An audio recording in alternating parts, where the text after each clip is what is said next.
تمام تعریفیں اسی ذات بابرکات کے لیے ہیں جو دونوں جہانوں کا رب ہے، اور وہی اصل مطلوب و مقصود ہے۔ اور درود لامحدود ہوں آقائے دو جہان، فخر موجودات، نبی پاک حضرت محمد مصطفیٰ صلی اللہ علیہ وسلم کی ذات گرامی پر، جن کے لیے اللہ تعالیٰ نے دونوں جہان سجائے۔ ناظرین، آپ اس وقت جس چینل کی ویڈیو دیکھ رہے ہیں اس کا نام تعلیمات حضرت سلطان باہو رحمۃ اللہ علیہ ہے۔ اس چینل سے ویڈیوز کا ایک سلسلہ شروع کیا جا رہا ہے جس کا مقصد یہ ہے کہ سلطان العارفین، برہان الواصلین، مقتدائے کاملین، فنافی عین ذات یاہو حضرت سلطان باہو رحمۃ اللہ علیہ کی تعلیمات ان لوگوں تک پہنچ جائیں جو طلب الہی میں سرگرداں ہیں۔ حضرت سلطان العارفین کی سب سے بڑی کرامت ان کی کتب ہیں، جن کو محض پڑھنے سے ہی طالبان کو براہ راست فیض ملتا ہے۔ ان کتب کی تعلیمات پر بھی ویڈیوز آپ تک پہنچانے کی سعادت حاصل کی جائے گی، لیکن اس سے پہلے سلطان العارفین حضرت سلطان باہو رحمۃ اللہ علیہ کے عارفانہ کلام کے ترجمے اور شرح کو آپ کے سامنے سلسلہ وار ویڈیوز میں پیش کیا جائے گا۔ یہ اس سلسلے کی پہلی ویڈیو ہے۔ آپ کا عارفانہ کلام ابیات باہو کے نام سے مشہور ہے۔ اس کلام کی یہ خاصیت ہے کہ وہ اللہ کے دیدار کے طالبوں کی طلب کو بڑھاتا ہے اور عشق حقیقی کے عاشقوں کے لیے مہمیز کا کام دیتا ہے۔ یہ کلام پڑھنے میں نہایت سادہ ہے اور خاص و عام کی زبان پر جاری ہے، لیکن معنی کے اعتبار سے اگر غور کریں تو یہ کلام اپنے اندر طالبان حق کی رہنمائی کے لیے بے شمار راہیں کھولتا نظر آتا ہے۔ اس کلام کے الفاظ میں سادگی ہے، اس کے بول سچ پر مبنی ہیں۔ اس کلام کے ابیات صاحب کلام کے عشق حقیقی کی تمام کیفیات یعنی درد، آہیں، سوز، تڑپ اپنے اندر سموئے ہوئے ہیں، اسی لیے سچے عاشقوں کے دلوں کو تڑپاتے اور گرماتے ہیں، طالبان مولا کی طلب میں اضافہ کرتے ہیں۔ یہ ابیات علماء عاملین کے لیے کسوٹی کا کام بھی دیتے ہیں اور عام لوگوں کا اللہ تعالیٰ سے ناطہ بھی جوڑتے ہیں۔ ان ابیات کے بہت سے مصرے بطور ضرب المثل زبان زد عام ہیں۔ ان ابیات کے بہت سے ترجمے اور شرحیں اس وقت دستیاب ہیں، جن میں سب سے نمایاں کتاب ڈاکٹر سلطان الطاف علی صاحب کا ترجمہ و شرح ہے، جو ابیات باہو کے نام سے دستیاب ہے اور ایک نصاب کی حیثیت رکھتا ہے۔ ڈاکٹر سلطان الطاف علی صاحب سلطان العارفین کے عظیم خانوادے کے چشم و چراغ ہیں اور سخی سلطان باہو رحمۃ اللہ علیہ کی تعلیمات اور افکار پر گہری نظر رکھتے ہیں۔ ناظرین، میں عالم نہیں ہوں اور نہ ہی مجھے روحانی علم کا دعویٰ ہے۔ ڈاکٹر سلطان الطاف علی صاحب کے علم کے سامنے اور دیگر علماء جو شہنشاہ سرکار حضرت سخی سلطان باہو رحمۃ اللہ علیہ کے علم کے عامل ہیں، میری اور میری کم علمی کی کوئی وقت نہیں، لیکن شہنشاہ سرکار حضرت سخی سلطان باہو کے در کا غلام ہونے کا دعوے دار ہونے کے ناطے مجھے اپنے پیر و مرشد حضرت میاں محمد غلام نبی سروری قادری رحمۃ اللہ علیہ سے جو فیض حاصل ہوا ہے اور خود شہنشاہ سرکار حضرت سلطان باہو رحمۃ اللہ علیہ کی کتابوں سے جو کچھ میں نے سمجھا ہے اور جو ڈاکٹر سلطان الطاف علی صاحب کی تصنیف سے اخذ کیا ہے، اس کی روشنی میں اپنے پیارے محبوب حضرت سخی سلطان باہو رحمۃ اللہ علیہ کے کلام کے ترجمے اور شرح کو سلسلہ وار ویڈیوز کی صورت میں آپ تک پہنچاؤں گا، تاکہ حضرت سلطان العارفین حضرت سلطان باہو رحمۃ اللہ علیہ کے کلام کا پیغام عشق حقیقی کے طالبان تک پہنچ جائے۔ اللہ تعالیٰ سے دعا ہے کہ وہ میری اس کاوش کو توشہ آخرت بنا دے۔ اب میں اس سلسلے کی پہلی ویڈیو کا آغاز کرتا ہوں۔ الف اللہ چمبے دی بوٹی میرے من وچ مرشد لائی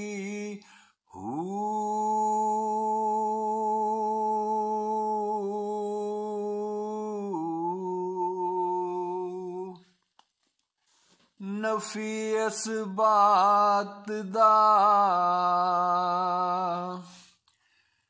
پانی ملے اس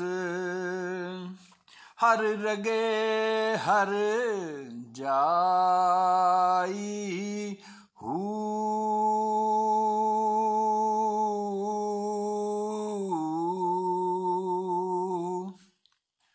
اندر بوٹی